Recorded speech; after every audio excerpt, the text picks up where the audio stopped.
ঝলমলে ওই সকাল বেলায় সবুজ ঘাসের শিশির ছোঁয়ায় রৌদ্রভরা আলোর বেণু নিত্য জীবন নবীন স্পর্শে মম। সবুজে সবুজে বৃক্ষ শাখা, সবুজে মুক্তি ব্যাধি, সেই সবুজের শাখায় শাখায় কত পুষ্প ঘন সারি। হঠাৎ অহম চমকিত হইলাম, এ কি করুণ বেশ! রৌদ্রে ভরা গগন মম অবশেষ মেঘলা নিশীতে। তা দেখিয়া বিলম্ব নাই করিয়া দৌড় দিলাম রণক্ষেত্রে। তত্র লইয়া দেখিয়াছিলেন নিজ অশ্রু প্রাণেচে সুদর্শনধারী বিষ্ণু ভগবান যোদ্ধার বেশে যুদ্ধের মুহূর্তে।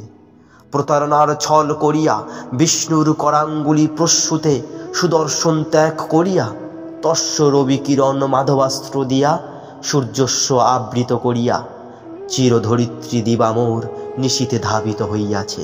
মহাভারত চিরশ্রেষ্ঠ মম, শ্রেষ্ঠ ভারতবাসীও তব।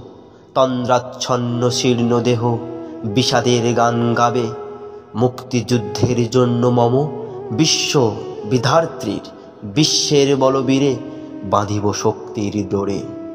যা কিছু পাইব মম সামনে বিদ্রোহী বীর হয়ে চুরমার করিব মম বক্ষের উত্তপ্ত রক্তে।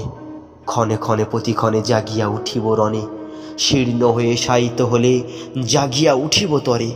তবুও মম ভারত মাতা ভিন দেশের ওই হস্তে নাহি রবে। গোটা বিশ্বের তথা সৌরগামী যদিও সে হয় শির, রক্তে রাঙাইব তস্য দেহ স্পন্দন করিব খিল।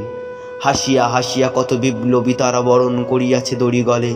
ভরত নামক ভারতবর্ষ সৃষ্টি করেছে যবে কত সব দেহ লয়ে জীবন্ত রঙে।